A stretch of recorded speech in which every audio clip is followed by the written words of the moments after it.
Información precisa, completa, veraz, objetiva e independiente. Directo a tu pantalla. Radio Caracas Radio presenta Voz de América. La Voz de América presenta Buenos días, América. Desde Washington, la actualidad informativa.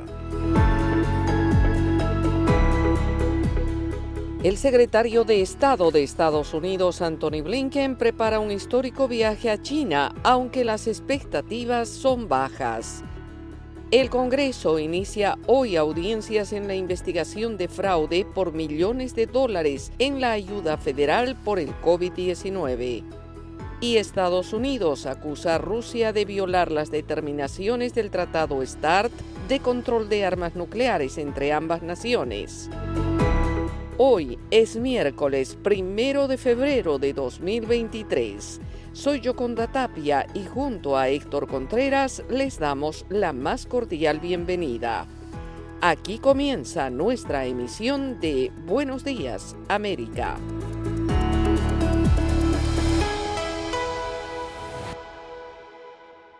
Estados Unidos busca contrarrestar el reciente deterioro de las relaciones entre Washington y Pekín, pese a que los analistas no anticipan grandes avances. Informa Judith Martín Rodríguez. El secretario de Estado Antony Blinken está de vuelta en Estados Unidos luego de una breve pero intensa gira por Oriente Medio y ya tiene la mira puesta en su siguiente destino, China. La administración Biden continúa invirtiendo en diplomacia y el mes de febrero se presenta desafiante con la visita del secretario Blinken al gigante asiático y se reunirá con altos funcionarios del país y, según ha informado el coordinador del Consejo de Seguridad Nacional de Estados Unidos, John Kirby, entre otros asuntos abordarán el conflicto en Ucrania. Luego de meses de creciente tensión entre Washington y Pekín, Blinken buscará restaurar la comunicación entre ambos gobiernos sobre asuntos que consideran de interés, como la situación de los ejércitos de ambos países y el cambio climático. Estos temas quedaron en un segundo plano luego de que meses atrás China manifestó su descontento por la visita de la entonces presidenta de la Cámara de Representantes, la demócrata Nancy Pelosi, a Taiwán, una isla que la administración Xi reclama como parte de su territorio. Y es que en repetidas ocasiones el jefe de la diplomacia estadounidense ha destacado la necesidad de actuar unidos frente a los desafíos globales. El denominador común de estos esfuerzos es el simple hecho de que ninguno de nosotros puede enfrentar estos retos solo. Tenemos que enfrentarlo juntos. Es por lo que hemos vuelto a poner la diplomacia en el centro de la política exterior estadounidense. Sin embargo, y pese a las intenciones conciliadoras, las expectativas de que los encuentros entre Blinken y los altos funcionarios chinos logren grandes resultados, según apuntan expertos en relaciones internacionales y analistas, se mantienen bajas. Judith Martín Rodríguez, Voz de América. Esta es otra noticia que destacamos. El Comité de Supervisión y Responsabilidad de la Cámara de Representantes inicia hoy las audiencias para establecer los alcances de fraude y despilfarro en el gasto federal por la pandemia del COVID-19, luego de que el Congreso aprobó alrededor de 4.600 millones de dólares en gastos en 6 leyes de alivio económico a partir de marzo de 2020, cuando Donald Trump era presidente. James Comer, republicano por Kentucky y presidente del comité, argumentó la necesidad de impulsar estas investigaciones. Durante los últimos 2 años, los demócratas no realizaron ni una sola audiencia de supervisión de lo que podría convertirse en el mayor robo de dólares de los contribuyentes estadounidenses en la historia, después de precipitarse a través de la inflación que induce el gasto público bajo la apariencia de alivio pandémico. Se han robado cientos de miles de millones de dólares de los contribuyentes estadounidenses que llenan los bolsillos de criminales y adversarios extranjeros. La investigación cuenta con unos 20 inspectores generales que trabajan para establecer estos gastos y en la audiencia prevista para hoy testificará, entre otros, Michael Horowitz, quien preside un comité creado por el Congreso en marzo de 2020 para liderar la supervisión de los gastos de COVID-19. Y en sus comentarios preparados para hoy, dijo que el comité emitió una alerta de fraude esta semana con respecto al uso de más de 69,000 números de seguro social cuestionables para obtener $5,400 millones en préstamos y subvenciones por la pandemia.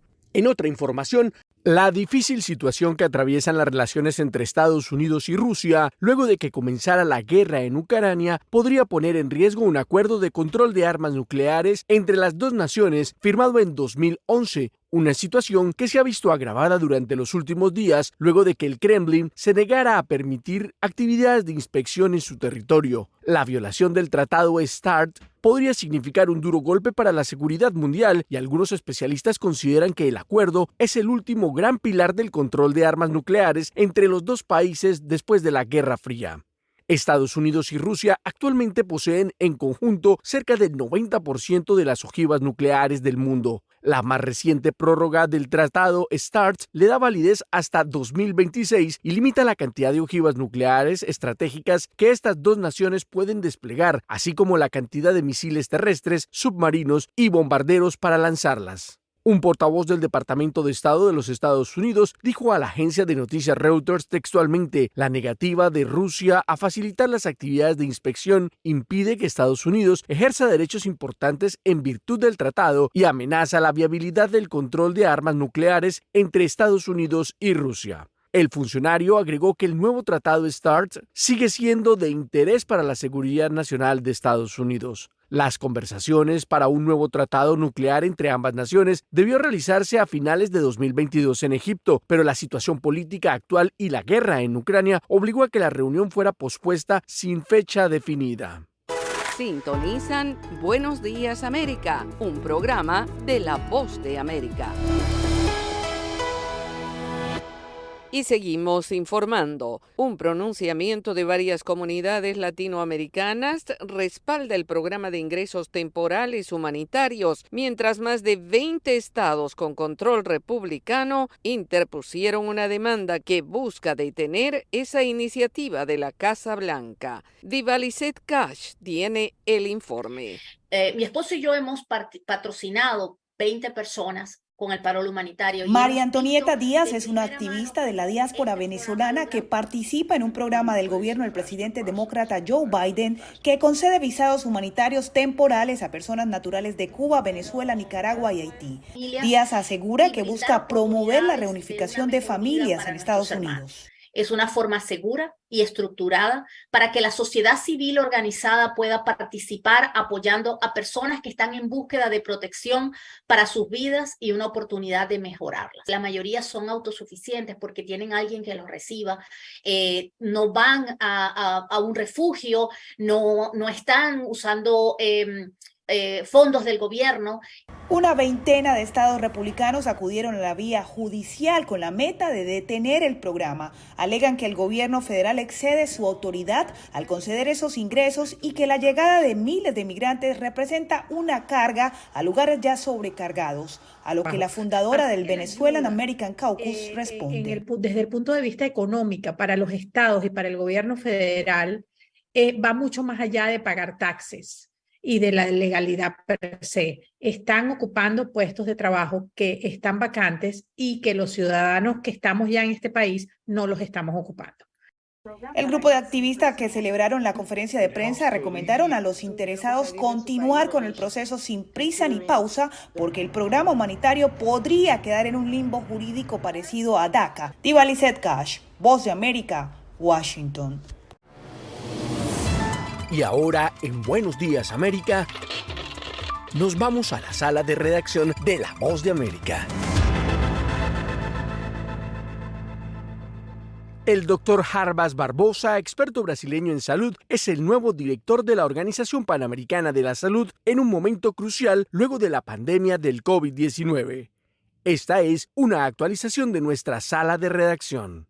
En una época sanitaria difícil, con una inflación creciente, endeudamiento, los efectos de la guerra en la región, un aumento de las enfermedades transmisibles y el impacto del cambio climático, la Organización Panamericana de la Salud, la OPS, tiene como su nuevo director al doctor Jarbas Barbosa y prestó juramento en una ceremonia realizada el martes en la sede de la Organización de los Estados Americanos, OEA, en Washington, D.C. El doctor Barbosa, de nacionalidad brasileña, fue elegido por los Estados miembros de la OPS en septiembre de 2022 durante la 30ª Conferencia Sanitaria Panamericana y hoy inicia oficialmente sus funciones reemplazando a la doctora Carissa Etienne, que dirigió la organización desde 2012 y que pronunció su discurso de despedida durante la ceremonia en la que avaló las cualidades de su reemplazante. Su trabajo ha sido ético y cívico, junto con integridad, neutralidad y respeto por las diferencias sociales, políticas y culturales. En septiembre del año pasado, el doctor Barbosa logró la designación después de varias e intensas votaciones y negociaciones entre los representantes de los Estados miembros de esta entidad. En su discurso, Barbosa estuvo apoyado por una traducción simultánea y dijo: Mi visión para el futuro de la OPS es convertirla en la organización líder que apoya a los países de las Américas para mejorar la salud y el bienestar de sus poblaciones. La ceremonia contó con la participación del secretario de Salud y Servicios Humanos de los Estados Unidos, Javier Becerra, y el secretario general de la Organización de los Estados Americanos, Luis Almagro. Sala de redacción, Voz de América. Sintonizan la Voz de América y damos una mirada a las noticias en Latinoamérica. El Congreso en Perú postergó por segundo día consecutivo el debate para el adelanto de elecciones por falta de consenso, mientras los peruanos critican las acciones de los legisladores. El reporte con Silvia González. La decisión de adelantar la convocatoria a elecciones generales para 2023 queda nuevamente entrampada en el Congreso de la República, luego que los parlamentarios no encontraran consenso a raíz de los ajustes que se realizan en los textos sustitutorios del dictamen que presentó el congresista Hernando Guerra García, presidente de la Comisión de Constitución. Como ustedes comprenderán, en esas propuestas pueden haber puntos de consenso, hay puntos de disenso y hay temas en los que sí hay, digamos, difícil de ponernos de acuerdo, ¿no? Hay mucha dificultad. Y en ese sentido, son decisiones que todavía se están conversando. Para analizar estas posiciones, La Voz de América conversó con el politólogo José Alejandro Godoy. Que hay acá es una disputa para ver si se puede conseguir que los congresistas logren algún tipo de posibilidad de reelección. Hay una búsqueda de un interés particular y no se está entendiendo la gravedad de la situación. El analista político consideró que no sería viable hacer reformas políticas con el Congreso actual, teniendo en cuenta la advertencia que realizó la presidenta de la República, Dina Boluarte, al señalar que el Ejecutivo podría presentar una iniciativa al Parlamento para que se realice una reforma total a la Carta Magna si ellos no logran aprobar el adelanto de elecciones. Se ha confirmado que hoy se retomará la sesión del Pleno del Congreso para considerar el tema del adelanto de elecciones para finales de este año, uno de los reclamos de la población que continúa protestando en las calles y que además ya siente la escasez de productos y combustible en las regiones donde hay bloqueo de carreteras. Silvia González, Voz de América, Perú. Por otra parte, en Guatemala avanza la inscripción de candidatos a la presidencia del país mientras se adelanta el proceso electoral para el 25 de junio. Eugenia Sagastume con los detalles.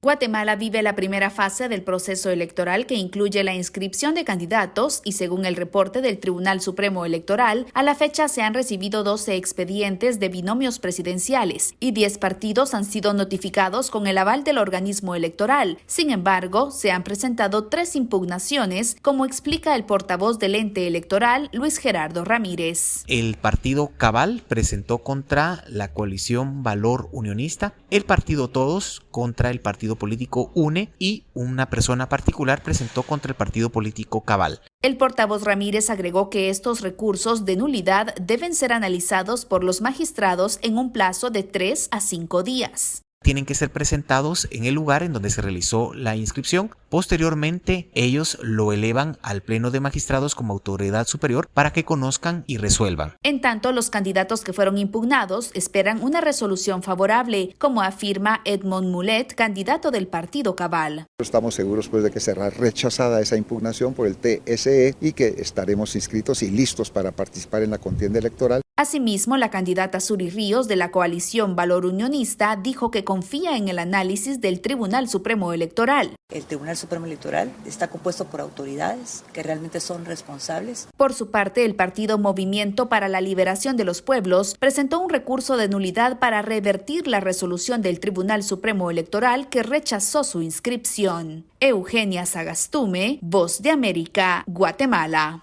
En tanto, en Venezuela, parte de la sociedad civil apuesta a los acuerdos políticos, económicos y sociales como herramienta para lograr cambios en la situación del país. Los detalles con Carolina Alcalde. El Foro Cívico de Venezuela, conformado por más de 600 organizaciones de la sociedad civil venezolana, insiste en la necesidad de avanzar en un acuerdo nacional que permita la institucionalización del Estado de Derecho en el país, en el marco de las conversaciones entre el gobierno, sindicalistas y empresarios, facilitadas por la Organización Internacional del Trabajo. Keta Estefani, vocera del Foro Cívico, afirma que los problemas laborales solo pueden ser resueltos mediante el diálogo. Pero ese diálogo social no puede ser cada cierto tiempo y ya, sino que se deberían instalar esas mesas para que el diálogo social siga funcionando y entonces se produzcan los acuerdos, se cumplan los acuerdos y se monitorice el cumplimiento de dichos acuerdos. En tanto, Pablo Zambrano, miembro de la red sindical y activista del Foro Cívico, afirma que a pesar de las violaciones a los derechos, el movimiento sindical organizado no está siendo llamado a paro de actividades y convoca al cese de las violaciones a los derechos sindicales, entre ellos la persecución y el amedrentamiento contra los dirigentes de sindicatos. Lo que estamos esperando los trabajadores venezolanos es respuesta por parte del gobierno. Estamos caminando hacia la búsqueda de soluciones y seguiremos yendo a cualquier instancia que tengamos que ir para, de alguna manera, recibir las respuestas que nos debe dar, en este caso, el Estado venezolano. La visita de una delegación de la OIT ocurre en medio de protestas de diversos gremios que laboran en el sector público y que desde inicios de enero han estado en las calles reclamando aumentos de sueldo de forma urgente. Carolina Alcalde, Voz de América, Caracas. Somos la Voz de América desde Washington, D.C.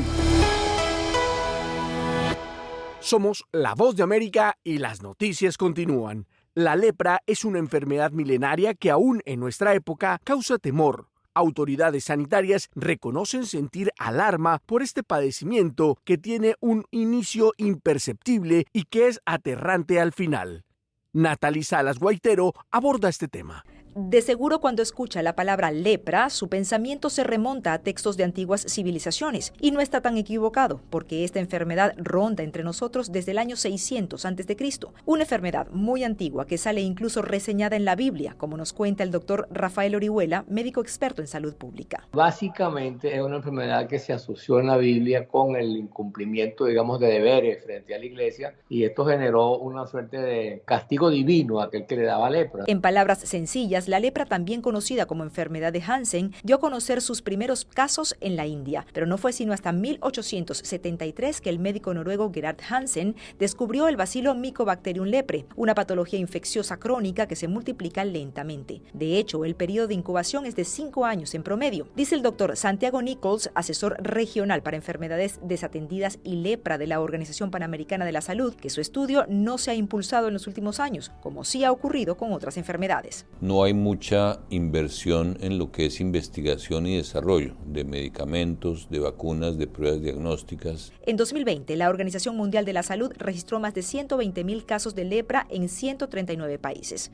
Aunque expertos afirman que debido al enorme estigma que históricamente ha acompañado esta enfermedad, podría haber muchos más casos que no han sido ni diagnosticados ni tratados. De hecho, el camino para su detección, control y tratamiento iba bastante bien, hasta que llegó la pandemia de COVID-19 y el programa de seguimiento fue interrumpido, lo que ha provocado una reducción del 37% en la detección de nuevos casos en comparación con el año 2019, de acuerdo a la OPS. En el periodo que va de 2011 a 2020 se reportaron en promedio 300.000 casos de lepra, siendo Brasil por mucho el país con mayor cantidad de enfermos. Le siguen Paraguay, Colombia, Venezuela, Argentina, Cuba, México y República Dominicana. Y aquí en Estados Unidos, cada año se reportan entre 150 y 250 casos de lepra, según los Centros para el Control y Prevención de Enfermedades. De acuerdo con expertos, la lepra no deja de ser una enfermedad de la pobreza y la desigualdad. Natalie Salas Guaitero, Voz de América.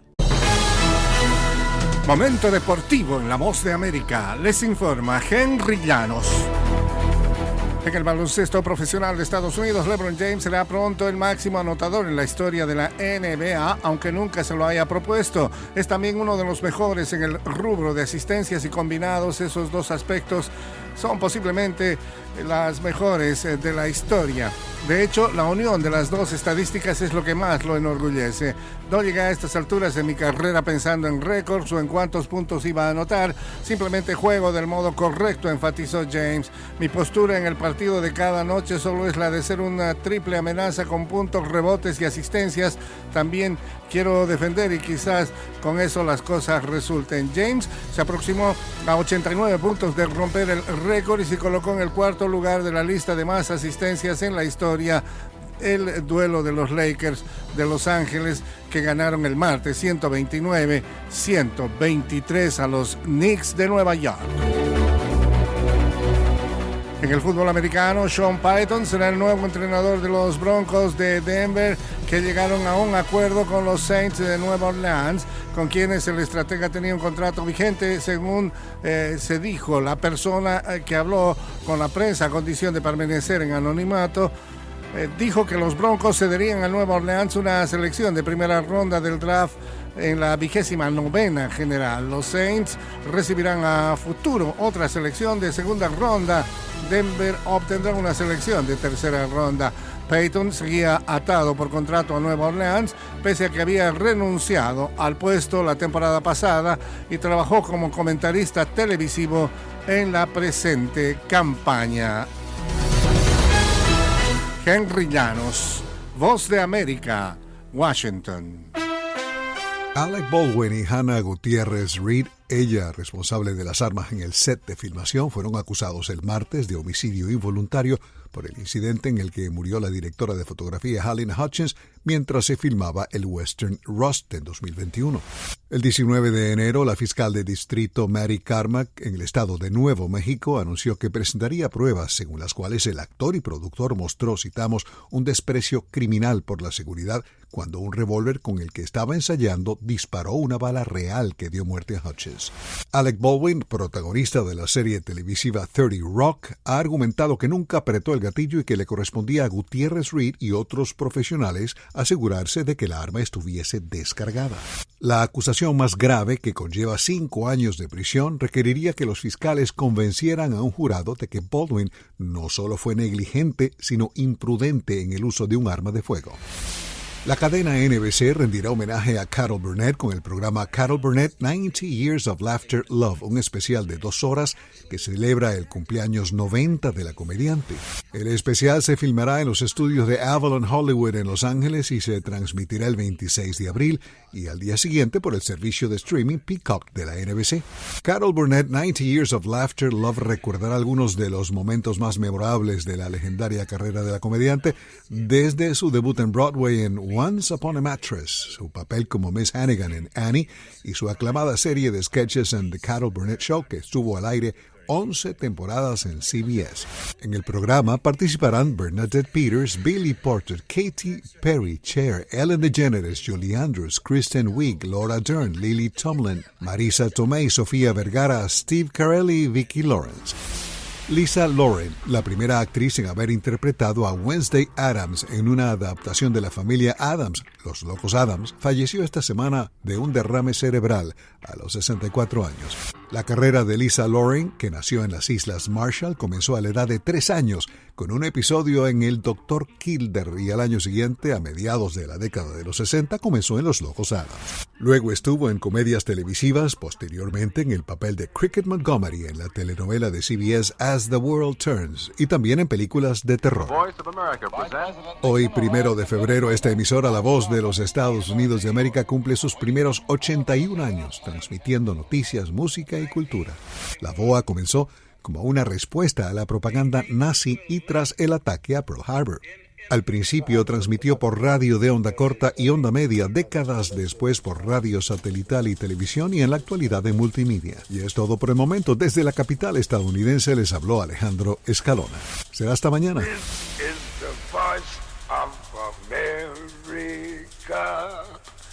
Washington, DC.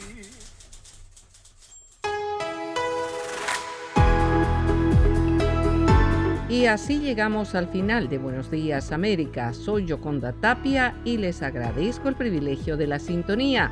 Soy Héctor Contreras y les invito a conectarse con nuestra página web vozdeamerica.com o seguirnos en Twitter en @vozdeamerica. Hasta nuestra próxima emisión. Información precisa, completa, veraz, objetiva e independiente. Directo a tu pantalla. Voz de América en RCR 750.